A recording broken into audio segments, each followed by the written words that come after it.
안녕하세요. 컴퓨터과학 전공 조수정입니다. 낯선 방식의 중간고사 대체 과제를 하게 되었는데요. 여태 정말 많은 전공 과목들을 암기해 봤지만 이 과제만큼 스스로 오래 생각한 과제는 없었던 것 같습니다.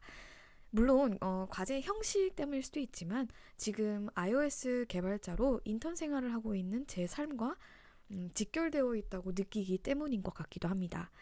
오른쪽 프로젝트 빌드 로그를 보면 완료 시간이 각각 이렇게 막 적혀 있는데요. 이미 아시겠지만 빌드 속도는 컴퓨터의 사양과 직결되죠. 그래서 iOS 개발자들 막 M1 칩 나오면 엑스코드 빌드 속도가 뭐 이런저런 이유로 개선될 거라고 대화를 하시는데 저 잘 못 알아듣겠더라고요. 근데 이 수업을 딱 이제 6주 들었잖아요. 근데 아주 조금 미세하지만 정말 조금 이해가 되기 시작했습니다. 2주차부터 6주차까지 배운 내용을 토대로 각 주차마다 두 가지 질문에 대한 답을 해보려고 합니다. 첫째, 이 주제를 왜 배웠는지, 그리고 둘째, 가장 중요한 것이 무엇이라고 생각하고 왜 그렇게 생각하는지. 각 주차에서 배운 내용들을 키워드를 모아가지고 정리를 해보니까 지금 보시는 표가 나왔는데요. 주어진 질문에 대한 답을 좀 잘 할 수 있게 한 번 더 추려보라고 하신다면 이렇게 뽑아낼 수 있을 것 같습니다. 사실상 그 두 번째 질문 있잖아요. 가장 중요한 게 무엇이라고 생각하고 왜 그렇게 생각하는지 그거에 대한 답을 좀 미리 표로 정리했다고 볼 수 있을 것 같아요.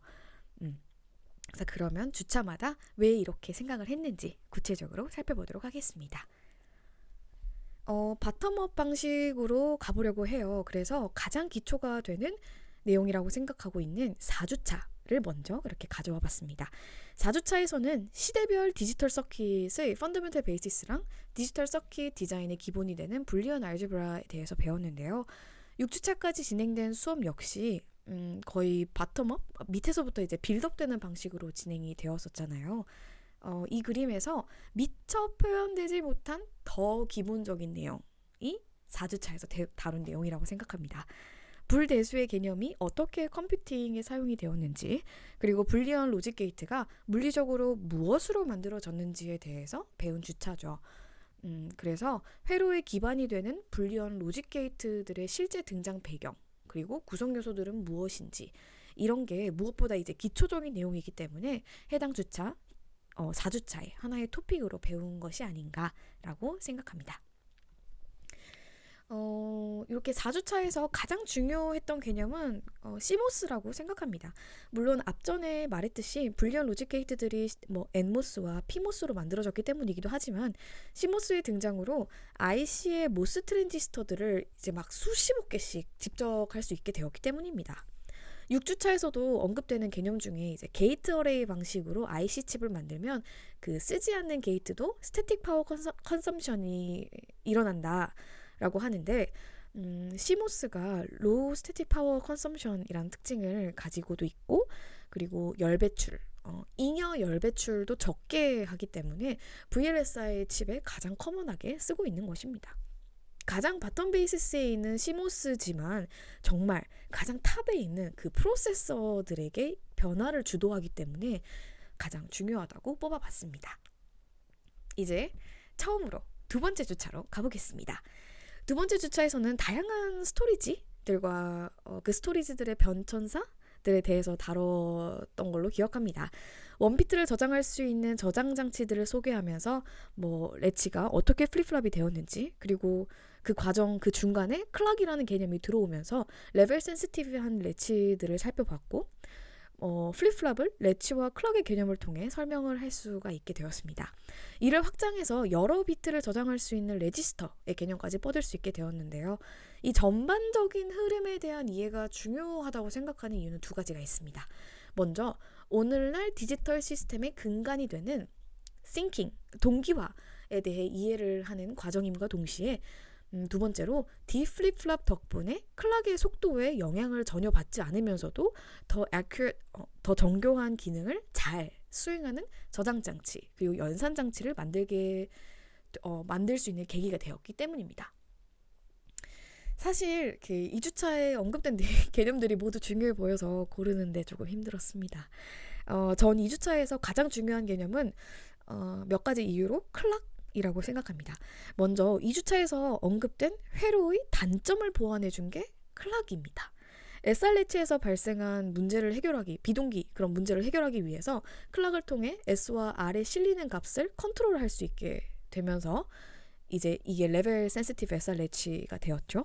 그리고 이 친구가 가지고 있던 단점 중에 하나인 그 클락의 듀레이션, 일이 얼마 동안 지속되는가 그것에 영향을 받으니까 이제 클락의 라이징 엣지 시그널에서만 값을 저장하는 스토리지인 D 플립플랍을 만들게 되었던 거죠. 그래서 이제 D 플립플랍은 정교하면서도 원비트를 가장 빠르게 저장할 수 있는 저장 장치가 될 수 있었던 거죠. 또 다른 이유, 그러니까 클락이 중요하다고 생각하는 또 다른 이유 중에 하나는 실제 컴퓨터의 성능과 직결되어 있는 개념이기 때문입니다. 그 CPU의 클락 스피드가 CPU의 처리 속도를 대변하는 것이기 때문에 컴퓨터 시스템 전반적으로 크게 봤을 때 중요하다고 생각합니다. 3주차로 넘어가 볼게요. 개인적으로 이 주차에서 배운 내용이 전체 6주 동안 배운 것 중에 가장 흥미로웠던 것 같습니다. 메모리 클래시피케이션의 경우에는 이미 알고 있는 분류 체계가 만들어진 그 배경에 대해 교수님께서 제시한 더 근본적인 그리고 새로운 분류 방법을 배울 수 있어서 좀 신선했던 것 같습니다. 3주차는 이제 방금 언급한 메모리 클래시피케이션과 SRAM, DRAM에 대해서 배우고 마지막에 이제 메모리들을 비교하는 수업이었는데요. 이 주제가, 이 토픽이 왜 중요하고 왜 다뤄야 하는지는 조금 각각 살펴봐야 될 것 같습니다. 메모리 클래시피케이션의 경우에는 그 어떻게 분류가 되었는지 그 자체가 중요했다기보다는 그 사진에서도 나와 있듯이 바이트 레벨 랜덤 액세스, 바이트 레벨 액세스의 중요성을 다뤘기 때문에 다뤄줘야 했던 주제라고 생각을 하고요. 그리고 프로그램이 바이트 레벨로 쓰여 있고 그것을 로드를 한 메인 메모리와 데이터를 주고받는 CPU, 그리고 그 그림에서는 GPP, CPU라서 그 바이트 레벨 랜덤 액세스를 하게 되는데 그 외부에 있는 그 커스텀 프로세서 그리고 로컬 메모리를 CPU가 컨트롤을 하기 때문에 이 친구들도 바이트 레벨 랜덤 액세스를 필요로 하게 되는 거죠. 그리고 램 수업, SRAM, DRAM을 할 때는 그 5주차에 나오는 CPU 아키텍처라든지 그리고 아직 배우진 않았지만 이후에 나오는 캐시에 대한 이해를 하기 위해서 필수적인 개념이라서 좀 전반부인 3주차에서 배운 것이라고 생각합니다. 제가 이 수업에서 가장 중요하다고 뽑은 것이 그 마지막에 잠깐 나온 메모리 타입 비교 부분입니다. 메모리 파트 2 요 수업에서 그 모든 슬라이드, PPT 슬라이드 중에 딱 한 장만 꼽으라면 저는 그 그림이 나와 있는 슬라이드를 택할 것 같아서 이거를 그 메모리 타입 비교를 이제 선택하게 되었는데요. 실제로 5주차에 교수님께서 메모리 하이어라키 관점에서 프로그래머블 프로세서의 아키텍처를 보여주실 때 그 CPU의 DRAM, SRAM 그리고 레지스터 파일 얘기하려고 지난 시간들을 공부한 것이라고 이렇게 말씀을 하십니다. CPU 내에서 각각 하는 역할들이 이제 다 다른데 근본적으로 속도 완급 조절을 통한 메모리 히에라키가 구성이 된 것이잖아요. 그래서 각 메모리 종류마다 원비트를 저장하기 위해 필요한 트랜지스터 수, 속도, 물리적 크기, 비용적인 측면에서 모두 알 수 있고 이 부분에서 그리고 비교를 하고 있기 때문에 2주차에서 배운 내용들을 진짜 딱 깔끔하게 2주차부터 배운 내용들을 딱 깔끔하게 정리하는 부분이라 가장 중요하다고 생각합니다. 5주차는 CPU의 기본 구조, 기본 동작 방식, 설계 맛보기 이런 걸 해본 주차인데요.